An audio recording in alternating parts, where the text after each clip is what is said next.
Welcome to the Lifestyle Chase. This podcast features high performers who have found a way to live their best life while balancing their health, wellness, friends, and family. Proudly hosted by me, Chris Little. Without further ado, let's get started. So, welcome to the Lifestyle Chase. This is episode 40, and today I have the one and only hype man, Sean Freeman. How are you doing today? Good, man. Thanks for having me. It's an honor to be here. So, what was your day like today?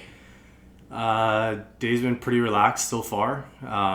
Woke up this morning, coffee, had physio, relaxed a little bit. Now I'm here. Nice. What's it like being a salesman at the Brick? It's good. I've been there probably about 5 years now. Great company to work for. I think every single one of my family members has been there at one point in their lives. My dad's still there, so it's good. Yeah, I like it. Sweet. Yeah.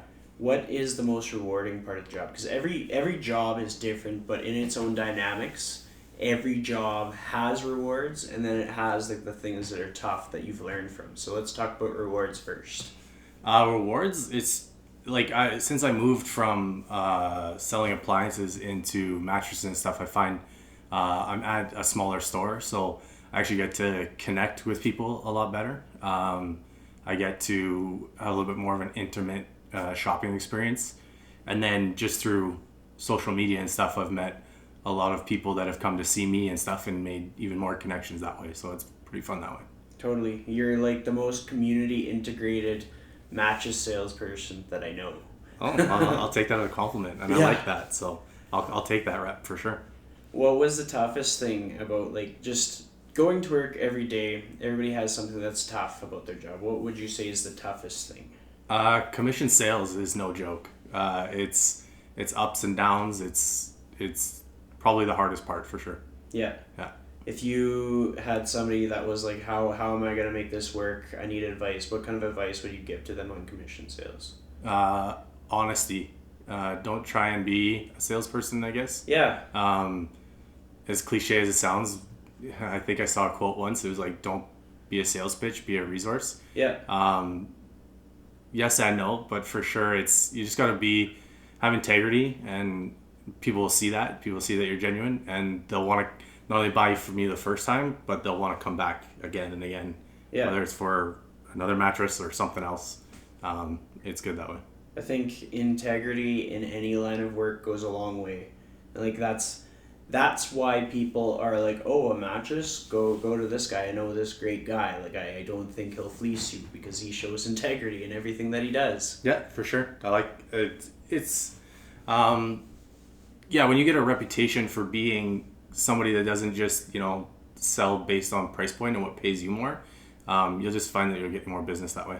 Totally. And I think that's kind of one of those rules that you can apply to almost everything. Like you don't, just like for me as a trainer, I'm not going to sell a person on some package to get this big lump sum amount of money.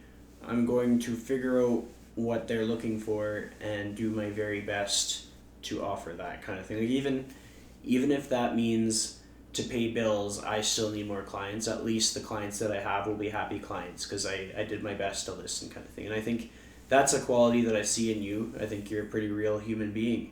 So now we have to take it back to your origin story. What were you like as a kid? What was your upbringing like? Well, I'm the youngest of 7. Ooh. From a huge blended family. There's 2 Seans, 2 Aarons. I'm lucky enough to have 4 parents. A lot of people ask or talk about like product of divorce and all that stuff, but luckily for me, it's never been a real big issue. Like I saw it as like, sweet, I get more presents at Christmas, I get more presents on my birthday, all that kind of stuff. And I've got 3 brothers and 3 sisters who look after me, so nothing wrong with that at all. That's amazing. Yeah. So what was your favorite game to play as a kid? I don't know if I had a favorite game that I can remember. What's your favorite thing to pass the time? Oh, well, just watching my 2 stepbrothers play Sega Genesis. Oh, yeah. It was probably the funniest thing in the world to watch. whether it's like throwing remotes at each other, beating up on each other because just over a silly little game is probably one of my favorite things to do. Nice. Yeah. What was the, like, did you play sports? What were your hobbies outside of the house? Soccer. Pretty much my whole life, yeah. I don't know where it came from. I don't know how to skate. So I would always joke around that I'm probably the worst Canadian in that way, where I barely know how to skate. But soccer was kind of my thing of choice. Played community league in Calgary, where I grew up for most of my life. Played men's league here, and then I actually played on the national Paralympic soccer team for probably about 3 or 4 years. What was that experience like? It was a unique experience for sure. Yeah. But also just an amazing one. I got to travel all over North America, got to go to Spain a few times, got to see the world that way. So it was really cool. And your life has its obstacles and stuff. What would you say would be the greatest obstacle that you've had to face, essentially? That's a hard one, actually. I'm not sure. To think about it, I would say sobriety would be my hugest obstacle. I've been sober now for about, I think, 15 months, going on 16. Yeah. And it's been a challenge for sure, but like I said before, I've got one of the biggest support systems known to anyone, so I'm pretty lucky that way. You got a lot of people pulling for you. Like, every time, if I ever talk about non-alcoholic beer, and I'll often be in that conversation with, like, Vance or somebody who's, like, looking through beer because it's part of business development. Yeah.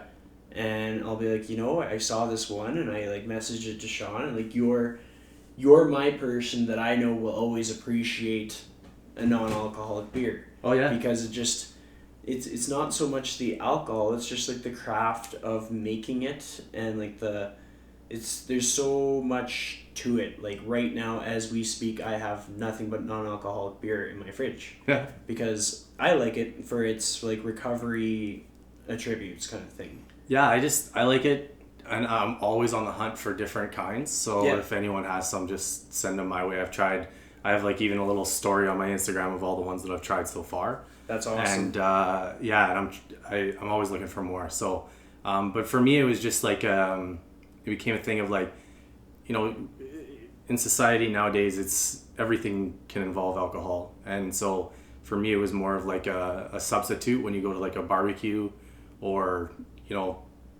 patio season is a thing, and so for me, it was just always that substitute where I could feel somewhat okay in that situation. But yeah, and bars are getting to be better with all different kinds and stuff like that. Obviously Central has the Heineken 0.0, which is probably my favorite one.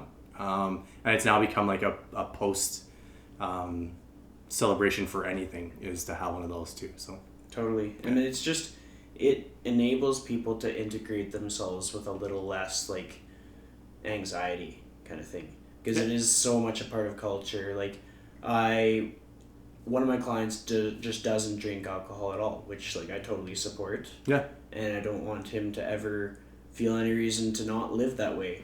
Yeah. But then you see all these people going for patio season, and there's no doubt in my mind that a majority of his coworkers are going out for patio season, and like how do you integrate into that social atmosphere?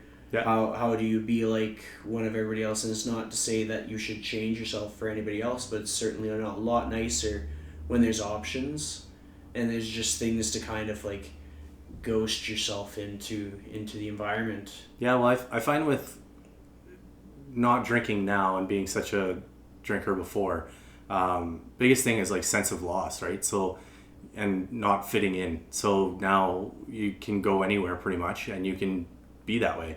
Now some of the bottles are pretty, they stand out pretty good as they're non-alcoholic, but that doesn't really matter. And I don't think I don't shame anybody for it, and I hope that that's not a thing, but it's just a choice that I made, and I don't think I've met one person that didn't agree with that choice I made or support me for it. So Totally. yeah. I think a lot of like our worries just come from ourselves. Yeah. Like in most things that I've encountered that would be a struggle to commit to, the only true pushback was my own thoughts, my own process. Like, oh, I shouldn't take this risk, and it's me saying that. It's not necessarily other people saying that kind of thing. Yeah, no one expected it from me. It was all me. It was all like, I thought I was going to be missing out. I thought I was going to look weird. I thought I was going to be, the odd man out. But and it was the same way of like, I needed to go out all the time because I thought I was going to miss out on something, and you truly don't. Like, you don't miss out on anything by not drinking. Yes. You can have just as much fun. It does take a while to adapt if you've gone from drinking to not drinking, to adapt to like learning how to have fun again without it. But yeah, it's huge to be able to do that. What would you say was like the moment when it just hit you and you were like, no more, I need to change? I was talking to my wife about this actually before I came over here. It was just, I didn't like who I was, and a lot of people didn't like who I was. I even got a nickname going for my like drunk alter ego, and it was just bad. It was just bad news for me. I was just doing a lot of dumb stuff. I wasn't a good husband. I wasn't a good employee. My fitness was crap.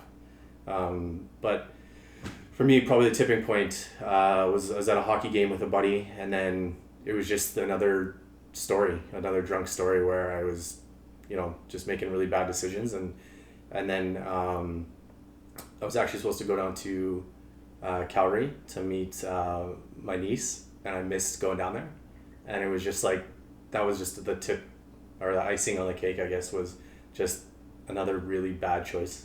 Yeah. So far, just working off of like stubbornness in terms of like, I don't want to drink, I'm not gonna drink. And now I have buddies when we go out and we, like a bartender puts a drink in front of me, they take it and just like, they step up, I don't even have to say anything. But then again, I'm pretty vocal on my social media about me being sober, so it's not really like it's a huge thing anymore. Yeah, totally. I think you definitely, your allies will always outweigh any pushback that you have, kind of thing. Yeah. And I realize that I also don't try to be like preachy with it, because I don't think that sobriety needs to be a thing for everybody, because it doesn't. Like, people can definitely handle their alcohol and have a good relationship with alcohol, and that's cool. I just couldn't, so I just don't have it anymore. Yeah, totally. Yeah. So tell me more about your soccer journey. Like, you got to travel all over. What kind of people were on your team? Because it's going to be a dynamic mix. Like, yeah. So the Paralympic soccer team, I guess we'll just start there and move backwards, but is made up of people with cerebral palsy, which I have, and then also pre-existing like brain injuries. There's a couple guys that had very similar injuries to Sidney Crosby when he got that full rotational concussion, but just never recovered. So they couldn't really have contact, like they couldn't head the ball, or they're not supposed to head the ball. That type of stuff. Whereas the rest of the team was made up of either dudes like me who have, they call it, I think, hemiplegia, so it only affects one side of your body, or fully affects your body, things like that. So that team has taught me a lot, taught me to be humble, and like it was unique in the way that like we would go out and people staring, people looking at us, people looking at me because it doesn't look like I have cerebral palsy, wondering if I'm a coach or wondering all sorts of things, I'm sure. I had to like bite my tongue quite a bit especially when we were down in other countries and stuff. I had to bite my tongue on people staring and whatnot, but it was great. Still to this day, like I keep in contact with some of those guys. Definitely keep in contact with a coach. Now that he sees me running and stuff, he's asked me if I'm interested in coming back. Just not part of my life right now, but yeah, I can't thank those guys enough for giving me the opportunity to do that. It was phenomenal. And I think like you alluded to it is basically people look at you and they're like, he doesn't have cerebral palsy, but like, what's it like living life having a thing that not everybody believes that you have, but you're still kind of battling it in some capacity? Well, I've gone through waves with it in terms of like when I was younger, I used to be really sensitive about it. As I've gotten older though, it kind of just brushes off. It doesn't really affect me as much anymore. More my fine motor skills. The left side of my body gets tired faster. I can't lift as much with my left side. So it's not really like it's an everyday struggle for me, which I'm super grateful for. Because I see those guys that I was on the team with and just the struggles that they have in life. And I just thank God, I guess, every single time I'm not dealing with those things. Yeah. And it's like there's a spectrum to the illness, but that goes with just about anything you could have kind of thing. Like with cancer, there can be a cancer that completely debilitates a person or they lose the battle, and then there can be a cancer that nobody even knew, just like Bob at work was out of the office for 2 weeks, came back and he didn't say why kind of thing. Like it's such a spectrum, but at the same time there's no reason to not like acknowledge whatever part of the spectrum you're on kind of thing. Yeah. And I think I've acknowledged it a lot more and been vocal about it a lot more because, again, unless somebody brought it up, I would never bring it up. Yeah. So, but now I've kind of brought up because I'm proud of the fact that I've been able to accomplish some of the things that I've done while having it. Yeah. The way I see it, and I think the reason that I brought it up is because like there's going to be kids that are having the same illness, like they're in the same situation, and they're like, man, like I don't think anybody else is like me, because they're not going to know. Yeah. And anybody that's listening to this that wants to, get involved with Paralympic sports, I know the coach for my Paralympic soccer team, Drew Ferguson, always asking me about kids I see or kids I know or anybody in the Edmonton area that want to try out for the team and stuff. He travels all over Canada just scoping out kids. That's amazing. Yeah. So what was it that got you into the team? A buddy of mine from high school. It was really funny. A gentleman by the name of Brendan Nickel. Him and I played some sort of soccer together when we were in high school, and he just messaged me one day. I'll never forget the day because it was in 2011, and I get a Facebook message from him, and it was just simply like, "Hey man, long time no talk. Hey, I remember when we played soccer together. You said you had cerebral palsy," and I was like, and I didn't talk to him. We graduated in 2004. I didn't talk to him for a long time. Yeah. So it was just a funky message to get, I guess. I was like, "Yeah," and he's like, "Cool, still playing soccer?" I was like, "Yeah," and he's like, "Cool, my coach wants to meet you." And I was like, "Your coach? Like, what are you talking about?" And then we went into it a little bit more, and then I think it was October of that year, Drew came out to Edmonton to meet me and another couple kids. And then in November, I think it was, I went to my first training camp down in Chula Vista in San Diego. Oh. At the American Olympic facility. And that was my first training camp. And then from there, it was all just very fast, very surreal. Luckily, I was in a different job at the time. I was where I could just up and go, which really worked out well for me because I was in that job pretty much the whole time I was on the team. And it was just easily like, hey, I've got a training camp. Hey, I've got a tournament. Hey, I've got this. I got to go. And they're more than willing to just let me go. So how did financing work for being on that team? Did you have to fund all your trips and all that stuff? No. I think I don't know the exact mix of it, but some of it's Soccer Canada, some of it's I think it's CP something. I'm not sure, but I just know that like there was a per diem while you were there. There was flights and accommodation were paid for. They do, just like Olympic athletes, get karting sometimes too, depending on the funding. Yep. Not as well funded, obviously, as the men's team or women's team, but yeah, we get funding that way to pay for everything. That's exciting. That's cool. It was when they said that like when I got invited to my first camp or my first tournament in Barcelona, it was 2012, I think it was. And I was just like, I can't afford this and blah, blah. And he's like, and I just didn't even think that was going to be paid for. And it was like, no, like, it's paid for. I'm like, oh, okay, cool. Well, I'm in then. Yeah. And that was amazing. Like, it was just, and I think that's what I miss most about it was those trips is that, like, dorm room, training field, soccer game, dinner with everybody, lunch with everybody, you know, just all these different sessions, I guess the camaraderie, and just the fun times that we had because we were stuck in some university dorm corridor. Yeah. And it was just, and the team ranges from like 15-year-olds all the way up to, I think the oldest guy, if Jamie's still playing, I think he's 43 or 44 or something like that. Still got it. Yeah. So, and he's the best player on the team by far. So it's just like, which I know he lives in Victoria. I think I don't know if he's involved in it anymore or not, but yeah, I think if I went back now, I'd probably be the oldest guy on the team. But yeah, it's just incredible. And you see kids like, there was a kid that came into the program when I first started, Sam. He's now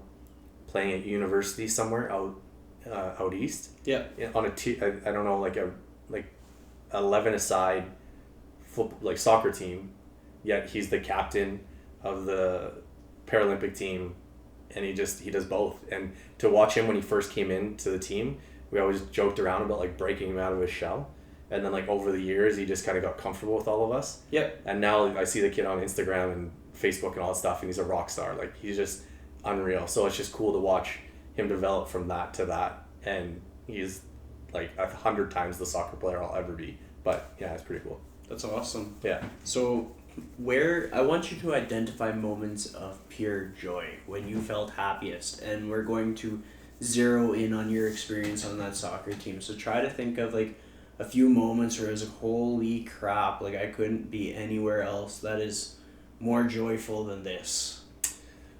That first trip to Spain was pretty phenomenal. Stepping onto the field, I don't even know. I was off Facebook for a while, and I think I lost all the photos. I'd taken like 900 photos on our day off. Yeah. Which, to no one's surprise, I love taking photos, but I don't even think I have any of them anymore. But it was just like stepping on the field, and the one game I think that I started. It's crazy, man, to stand there and they're singing your national anthem, and you're standing there with a bunch of guys representing your country was pretty phenomenal experience. Yeah. Granted, we didn't have a whole bunch of people in the crowd. We didn't, but I was in Spain. The field was on the beach in Barcelona. Like, it was a turf field that backed right onto the Black Sea, I think I don't know if I'm doing that geography correct or not. But it was a phenomenal experience, and that was so cool.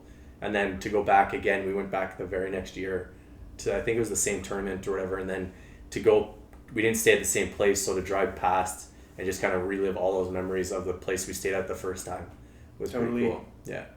So do you have any ways that you remember that? Any mementos, any souvenirs? I've got a travel box, a very disorganized travel shoebox that has like plane tickets,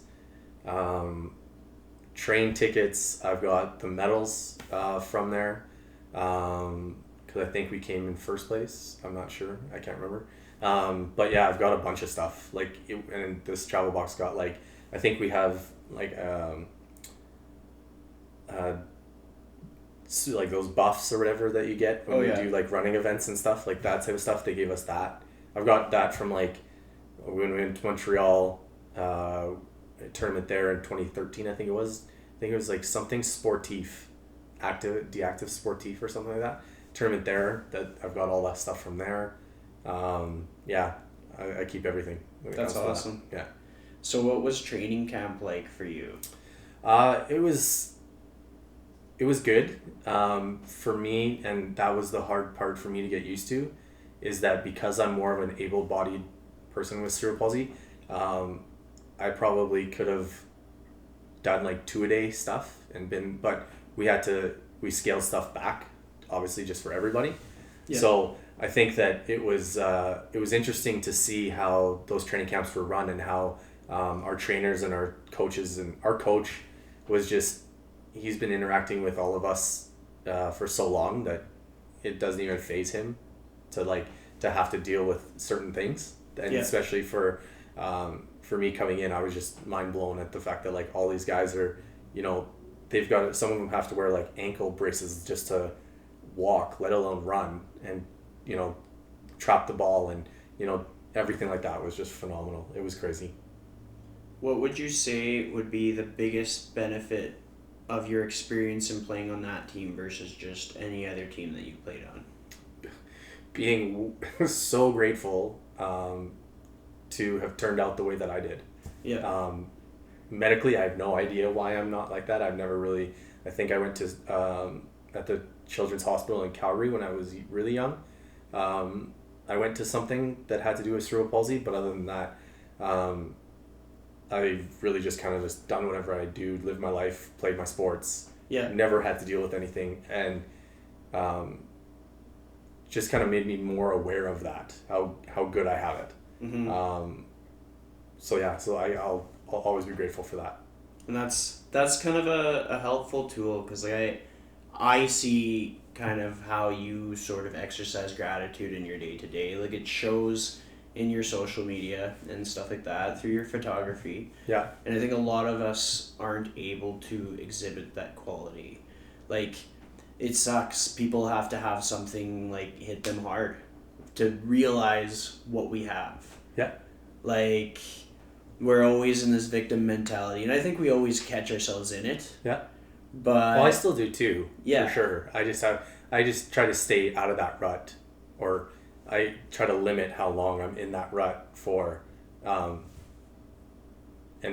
exit it immediately. What would you say your tool for getting out of the rut is? Running. That's Yeah. awesome. Yeah. Where's your favorite place to run? River Valley, yes, but right around my neighborhood. Yeah. I live in Windermere, so there's a bunch of different segments that I do, and they kind of have a loop that goes around the perimeter of the whole community. Yeah. And then you go down this, where all these like massive houses are, and it's just cool to watch them go up and what they've turned into and stuff like that.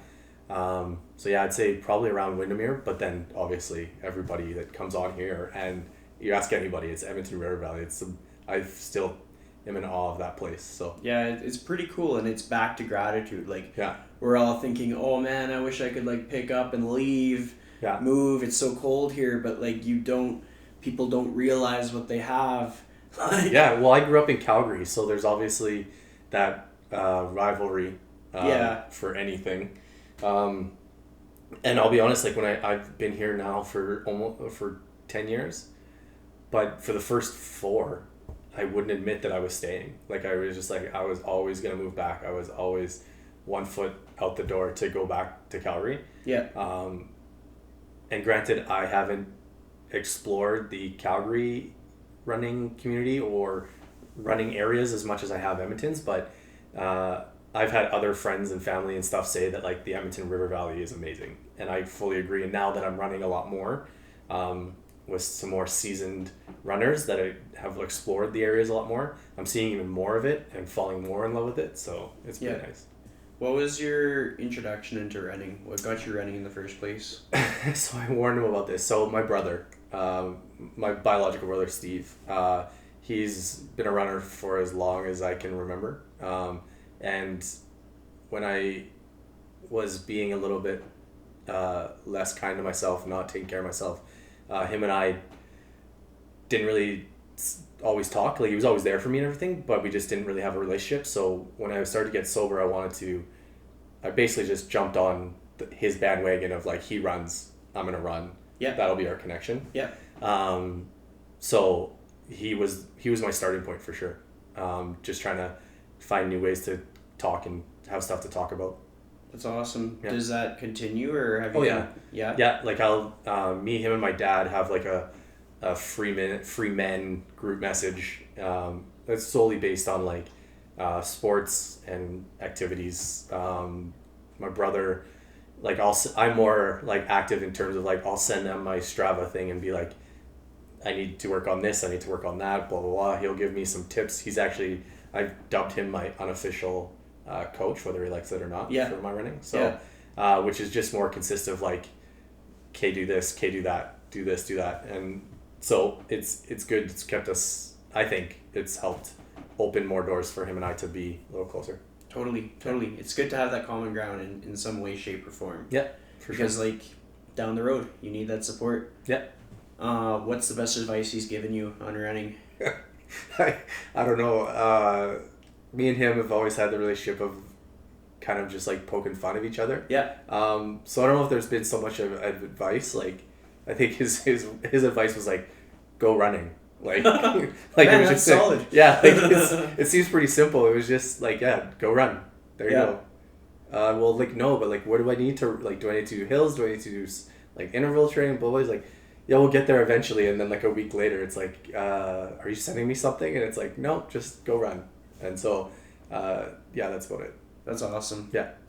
So let's break down your family and like how do each of them sort of play a role in you and who you are, in the decisions you make. How have they influenced you in some way, shape, or form? Okay, well, that'll take a while. So I will break it down as much as possible. Well, obviously I have my 4 parents. My mom, Janice, my dad, Dave, but then I also have my step-parents. So there's Dave and Holly, there's Janice and Jerry. And then my siblings go Big Aaron, Corey, Big Sean, Tatum, Little Aaron, Steve, me. And yeah, I would say like I've never lived with my 2 stepsisters. They've always like, and we range. So my oldest sister I think is 44 now. I'm not gonna, somewhere in her 40s. Yeah. And then my 2 stepbrothers are really close. They're like 42. My stepsister Tatum is now 40, I think.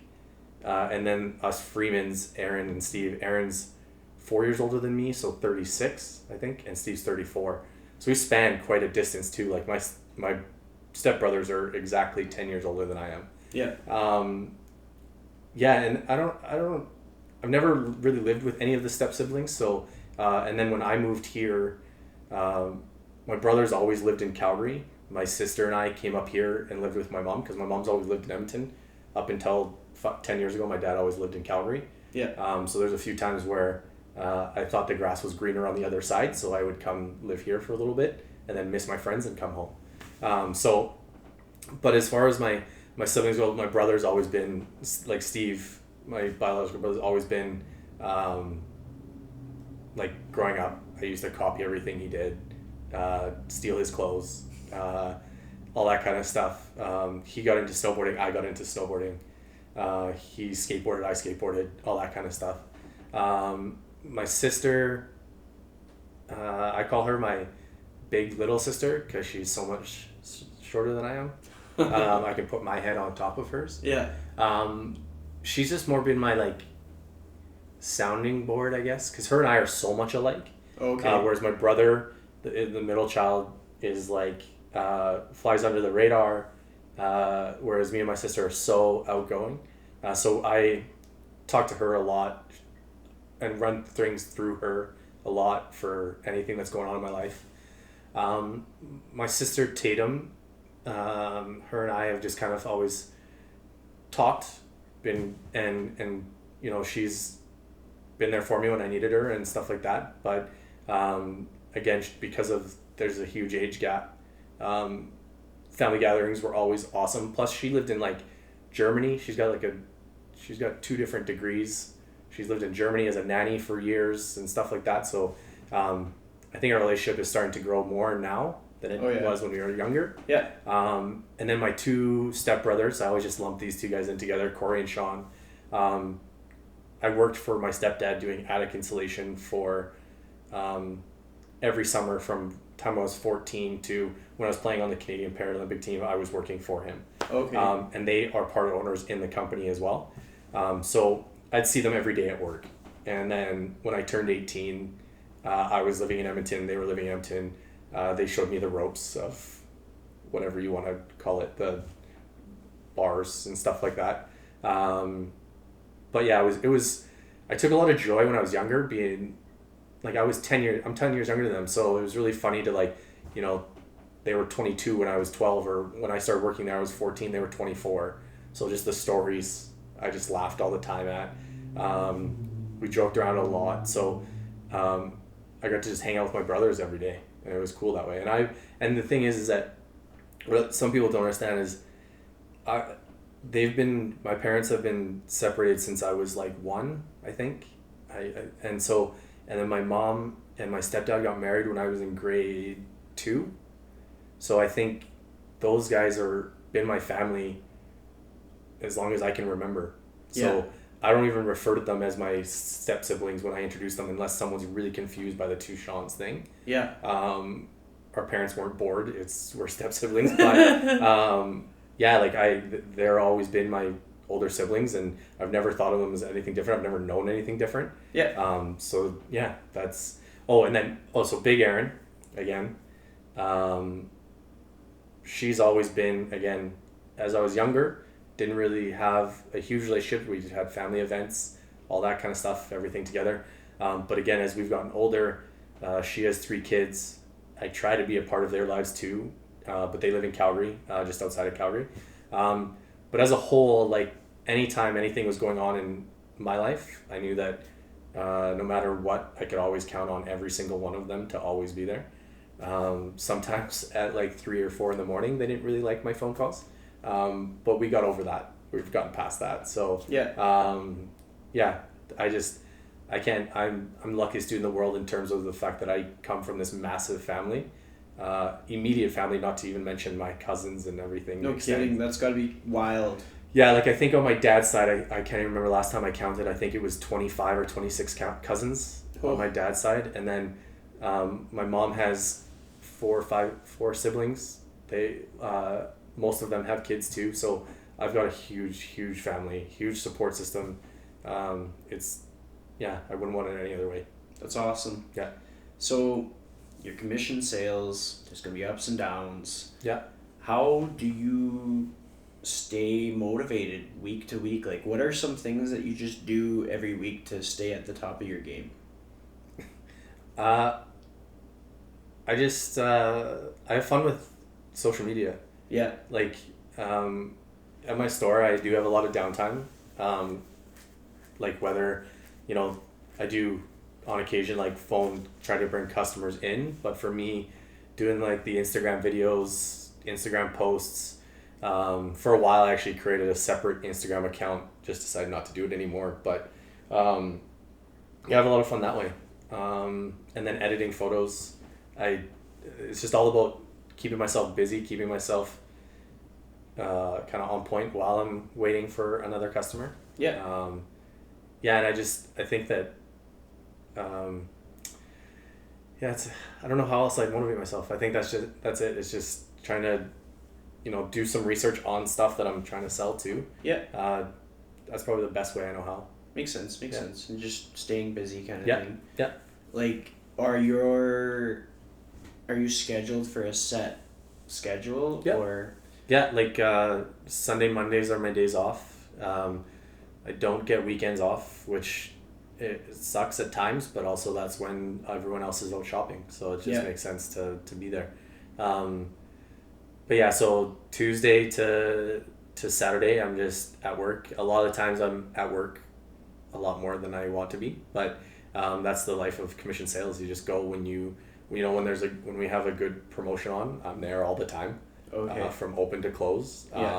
We work in a smaller store, so it's there's only 3 of us at my home location. So if one of them is sick or away or on holidays, you got to cover, you got to be there, which I don't mind. It's pretty, you work more, you make more. So I come from an old school thought of that way. I still love work-life balance, but if it doesn't happen for like a month or so, I'm cool with that too. Makes sense. What happens if you get sick? Luckily enough, like I have a good team. We look after each other, so they do the same. We grumble here and there about it, but Yeah. I've worked with my manager, Forrest, for 4 years now, and the guy's taught me so much in terms of how to be a better commission salesperson, be a little hungrier, in that sense, but also I think I've rubbed off on him a little bit with being toning it back a little bit too. So Yeah. we have a good mix, and then we just added another salesperson last year, and she's phenomenal too in the fact that like she's the same way as me, where if she like we need to work, we need to work. Yeah, makes sense. Yeah. And I'm just thinking like the ebbs and the flows, like you almost have to work harder in preparation for when you might be sick or when it might be slower, hey? Yes. Yeah. Obviously any retail business knows it's a little bit slower right after Christmas. Yeah. So the first couple of years I was not good at preparing for that. Yeah. And then you just got to be prepared. Pretty much. Sure. Yeah. Totally. And it's no different than the training industry, and especially if you're like a contractor working independently, because like some people say that January is when it gets busy, but that may not necessarily be the truth. It just depends on the dynamic. So there's always going to be surges when it's busy, or times when like all of your clients are in town at once and all of them are ready to train, but then another week it could be just like no clients, or clients are going on a holiday, or just the way it correlated. If you're a trainer that's been doing it a long time, then like your client moved on, like they're independent, they don't need you anymore, and just the timing of it all. And it's just, I see it as like if I was ever super busy, I wouldn't necessarily say, okay, that's good enough. I would just take whatever clients came and just do my best to deliver my best, knowing that one day down the road, future Chris is going to thank present Chris. Yeah, for sure. And it's just about adopting that mindset. And it's so applicable to so many different jobs. Yeah. I think. Well, for me too, like obviously being in a mattress store, usually people think it's like one and done. You don't need to buy a mattress every month, right? Or you shouldn't, at least, if the guy's done his job properly. But it's that repeat business, because I'm lucky enough that we have it set up that I can luckily sell like anything the brick carries, not just mattresses. So I really love that repeat business of like, okay, I need this time. But then like some people don't like it, but I've even put my cell phone number on my card. I've had colleagues in the past be like, why would you do that? And it's like, well, how do you expect the person to trust you if you're not willing to trust them with something as simple as your phone number? Yeah. Right? So it's and I love it because I get text messages now. Granted, I've gotten better. I used to go, like if somebody would text me, I'd go to like my closest store and, figure it all out. But I've gotten better with like, hey, it's my day off. I'm back in the store this day, I'll help you then. But getting text messages from customers, that want something else is fantastic, right? For me, that building that rapport to have that with my customers is awesome. Totally. And like the way I see it, the direction things are going now is I'm almost surprised that your cell phone number wouldn't be typed on your card. Kind of. It is now. Okay, like that's cool. the thing. Yeah. So just some people just don't do that. And I get the reasons why. I get, like there's some times where, you get that text message at like, 11 o'clock at night, or you get a phone call, and some people just rather have our customer service deal with it. But we're in our small stores, I am the customer service too. So might as well just be able to make it easier for the customer. Totally. Right. So it's good that way. It's a good attitude to have. Yeah. Because I know like I've gotten lots of advice in my training career so far, and a lot of it was just like, look, if you're going to do this, you're in this for this people. Yeah. So if they send you a text, respond within like an hour, 2 hours if you can, kind of thing. Well, our industries are similar in the fact that like social media is becoming a huge part of it. Yeah. Like it's not just word of mouth anymore. That's not good enough. Yeah. Right. So, having that presence on social media, I find that I like to do it more from a standpoint of like, come deal with me. Yeah. Because like, whether you look at it, furniture companies all sell very similar stuff. Some different than others, obviously, but I find making the shopping experience through me is what I want them to have, not necessarily the products we have.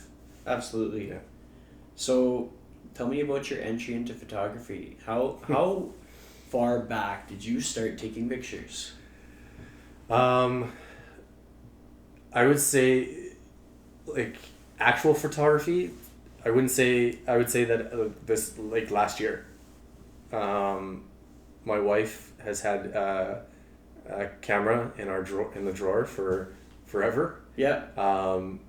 One of my buddies, Ryan, who is also an awesome photographer. I just went out shooting with him one day, I guess, and it kind of just took off from there. Nice. Yeah, and then I went out to Banff for my wife and I's anniversary, and took the camera with us, and luckily got some really good stuff there. And then now more so, I take a lot with my phone, not so much during the winter. I'm a big baby. I don't like being outside that much. Yeah. Which is surprising. If you look at my Instagram, you'll see that I spent a lot of time outside this winter. But I find this summer I'll get back into actually taking a camera. I got a new tripod and stuff. I want to try a bunch of different things and do that. But I always joke around like I'm Zoe Deschanel from Yes Man.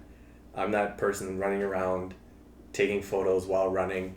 Some people like running with me. Some people don't for that reason, because I stop to take photos no matter what run I'm doing. The trick is now exploring new parts, because if you run the same route all the time, there's only so many pictures you can take on that route. So True. Yeah, So true. Yeah. So seriously, I started to really like taking photos and stuff and sharing them last September or last August. Nice. Yeah. So, what's the one picture that you think you're probably the most proud of, if you could pick one? Oh, that's tough. I like all my pictures, but I think one of my first ones that I took, and then the fun part for me is the editing stuff and spinning it, because everybody takes photos a lot in Edmonton of same places, right? So there's one of of course, Edmonton's new favorite hotspot to take photos of, Walterdale Bridge. Yeah. I think it was like probably the third or fourth time I'd been out shooting, and that's probably one of my favorite photos. That's awesome. Yeah. So, would you say it's because it was like one of your earlier experiences, so it has that sentimental value kind of thing? Or? Oh yeah, like it was one of the, and then just the fact that like I like the stuff that I post on there, and it was me when I took it and I edited it and everything like that. I kind of just I looked at it. It was my screensaver on my phone. Like I actually just loved the photo. Yeah. So so that's probably it. That's awesome. Yeah. So let's change gears. Let's talk about your other half, your wife. Yeah. What are your 5 favorite things about her? Her goofiness, her love of, I wouldn't say love of travel, but the fact that the woman has not been lived in her home country for a very long time, and just her need to want to explore. I don't necessarily have that need. I like traveling. I like to see different places, but it's like built into her that she just wants to be like somewhere else, and that's cool. But also her work ethic. The lady's a workaholic, and in a good way. Like she's always striving to be better at her job. She's phenomenal at her job, I think. And then I think another thing I love about her is her accent, because she's from Australia. Yeah. How many is that? 4. We got one more. Just, I guess, her adaptiveness. Like she lives across the world from her family. She's been welcomed by mine to adapt to such a huge family of mine. Yeah. And deal with all that. So I guess her adaptiveness, her acceptiveness of all that is another thing I love about her. So how did the two of you meet? We worked for a company together. She came over a year before we met. We both ended up working at the same place.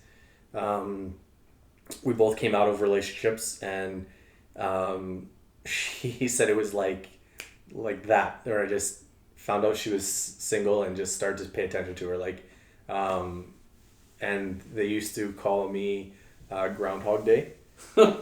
Because her and another girl at the office would call me Groundhog Day because I would start out in the morning. I'm not a morning person. I don't function that well.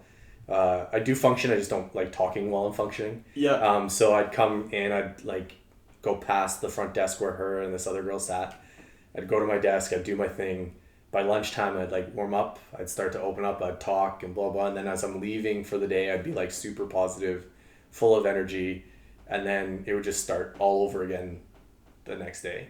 And it was just like that cycle forever until I just got to know that I'm not a jerk. I'm just not a morning person. So Totally. yeah, so we met there, and then things moved quickly. I think her and I moved in together, started hanging out and all that stuff in September of 2014. Moved in together shortly thereafter. Like I think by January we were living together. Yeah. And the rest is history, I guess. That's awesome. Yeah. What did your gut tell you when you were like, oh, is this the right one? What were like the telltale signs? I don't know. We so I think one of our first dates, we ended up going to Joey's South Common, I think, and closed out the place just because we lost track of time talking to her. And it was great. She was easy to talk to. She laughed at my jokes. That counts. That helps. Yeah, for sure. Yeah, I'm not that funny, so her laughing at my jokes was awesome. And then I don't know, it's like we just kept hanging out, and then we've just always been hanging out. So yeah, it's awesome. I like that. I like it. Yeah. So next question, you've talked about a few of your jobs. Yeah. Take me through the path of jobs that you've had, because I know that we've talked about like your past jobs. You've had quite a few. Yes, yeah. It took me a while to figure out what I was gonna do. So I think my very first job, I would try and do this quick. Very first job was KFC. Nice. I was 13. Next after that was a restaurant in Calgary, Santa Fe Grill, I think it was called, on McLeod Trail in Calgary. Okay. Next was American Eagle. I was a fashionista for a while. Very nice. Did the double popped collar with the polo shirts, which was like not necessarily a requirement, but they didn't say no. So yeah. It was like, I'm just glad I don't think there's any photos around for that. And then I moved here. I actually was transferred with American Eagle to Kingsway. I was the only male employee other than the manager. Oh, what was that like? It was interesting. I'm still friends with a couple of them. Well, you know Becky Robinson? Yeah, I know of her. Yeah, she worked there with me. That's awesome. Yeah. And then my other friend Kristen. So I'm still friends with two of them, but it was just funny because I was 16 or 16, and I was surrounded by and I remember very clearly the two that I'm still friends with, very strong women, physically and mentally. So it was very cool to see what they're up to now, opposed to back then.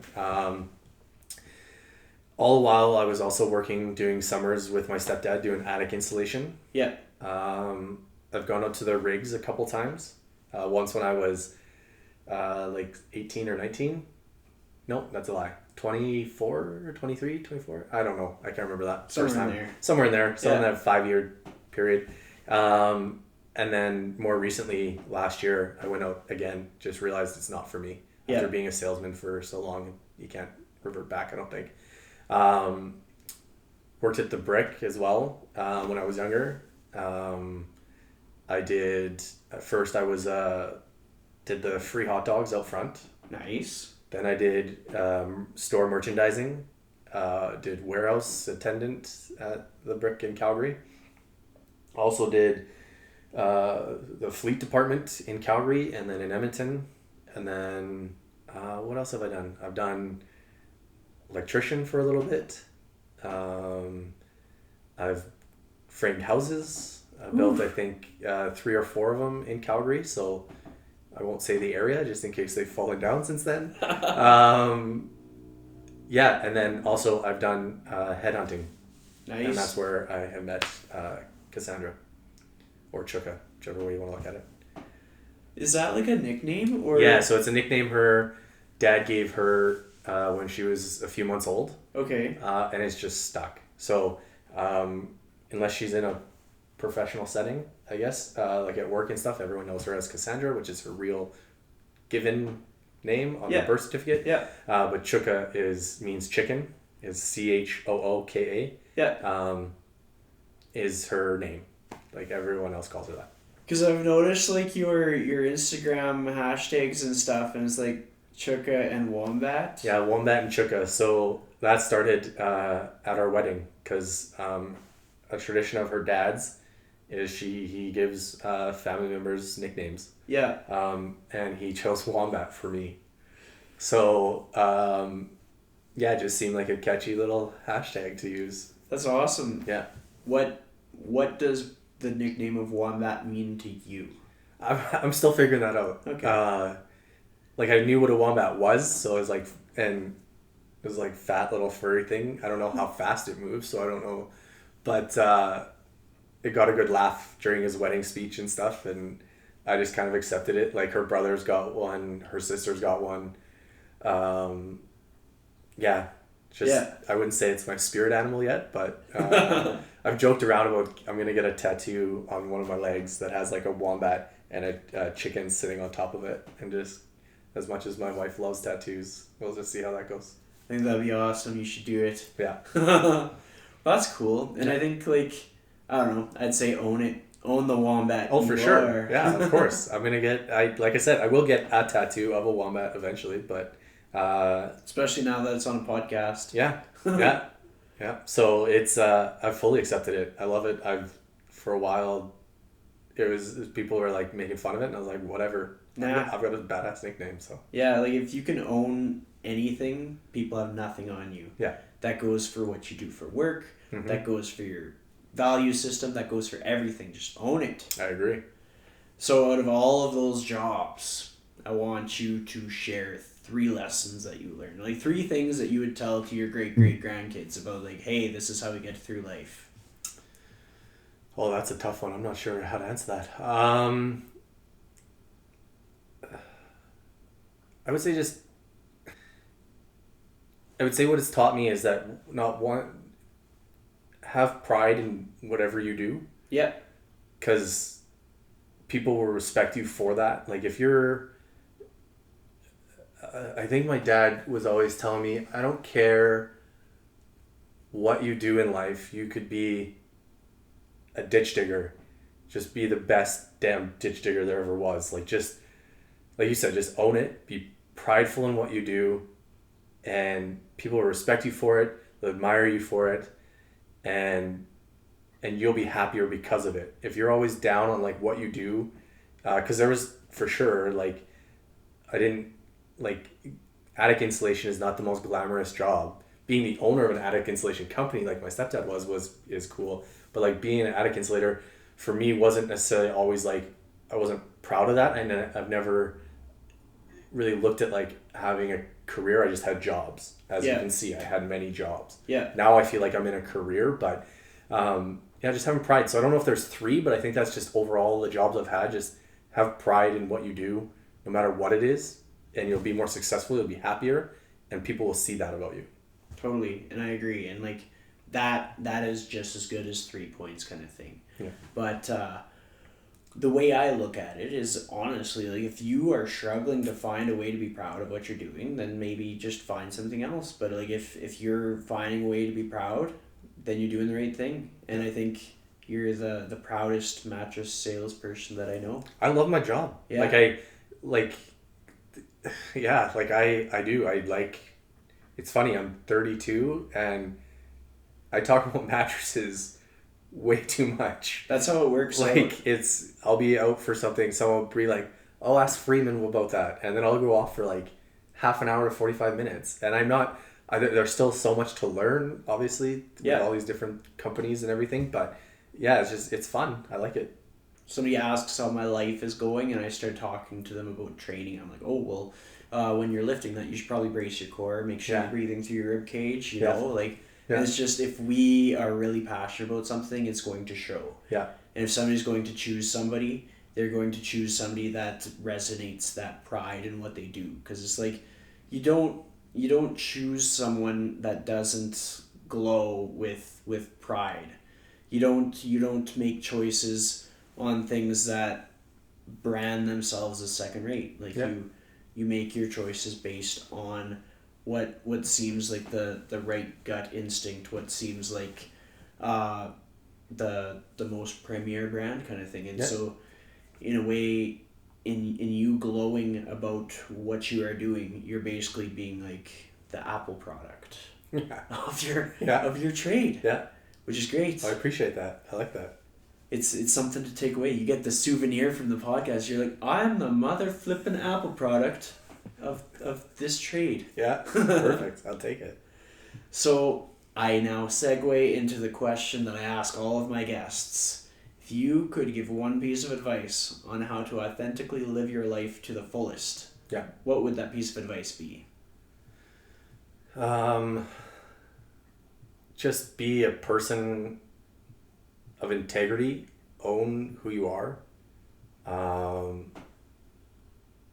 don't be, and just don't, like, I guess, don't lie to yourself. Like, you're gonna live more authentically, I guess, if you don't try to lie to yourself about what you're doing, why you're doing it, and then just when you do choose to do something, own it, take pride in it, be happy about it, and I think you'll just be successful in living your most authentic life. I like it. Don't lie to yourself. That one's good. Yeah.